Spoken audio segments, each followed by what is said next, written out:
Hi friends, ജിബിനാണ്. ക്യാൻറ്റൺ ഫെയറിൽ പോയിട്ടുള്ള ഏറ്റവും വലിയ ഗുണം എന്ന് വെച്ച് കഴിഞ്ഞാൽ നമുക്ക് അപ് ടു ഡേറ്റ് ആയിട്ടുള്ള സാധനങ്ങൾ, പുതിയ നമ്മൾ വർക്ക് ചെയ്യുന്ന മേഖലയിലെ ഏറ്റവും അപ്ഡേറ്റഡ് ആയിട്ടുള്ള സംഭവങ്ങൾ നമുക്ക് അവിടെ കാണാൻ പറ്റും.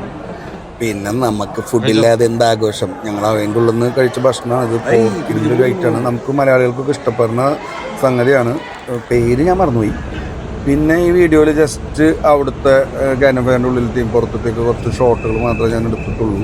ഈ വീഡിയോയുടെ അവസാനം നിങ്ങൾക്കൊരു വെറൈറ്റി സംഗതി കാണാൻ പറ്റും. വേറെ ഒന്നുമില്ല, അവിടുത്തെ ആൾക്കാരും അങ്ങോട്ടും ഇങ്ങോട്ടും ഇല്ലാതെ സംസാരം നിങ്ങൾ കണ്ടില്ലേ. മെയിനായിട്ട് മെട്രോയിൽ വെച്ചിട്ട് ഞാൻ എൻ്റെ ഫ്രണ്ട് അങ്ങോട്ട് സംസാരിച്ചിരിക്കുമ്പോൾ നമ്മളേതോ വിചിത്ര ജീവികളെ പോലെയാണ് അവർ നോക്കുന്നുണ്ടായിരുന്നത്. ലാസ്റ്റ് നിങ്ങൾക്ക് വീഡിയോ ഞാൻ കാണിച്ചു തരാം. എല്ലാവരും ഫോണിൽ നോക്കിയിരിക്കും. എനിക്ക് തോന്നുന്നു അവിടെ ഒരു 2 ദിവസം ഇൻ്റർനെറ്റ് ഇല്ലെങ്കിൽ ആൾക്കാരൊക്കെ വല്ല സോംബികളോ എന്തെങ്കിലുമൊക്കെ ആയിട്ട് മാറുന്നു തോന്നുന്നു. ക്യാൻറ്റൺ ഫെയർ നടക്കണതുകൊണ്ട് അതിൻ്റെ അടുത്തുള്ള ഹോട്ടലുകളൊക്കെ വളരെ എക്സ്പെൻസീവ് ആയിരിക്കും. അപ്പം നമുക്കതെങ്ങനെ മറികടക്കുക എന്നുള്ളത് ഞാൻ അടുത്ത വീഡിയോയിൽ പറയാം. Thank you.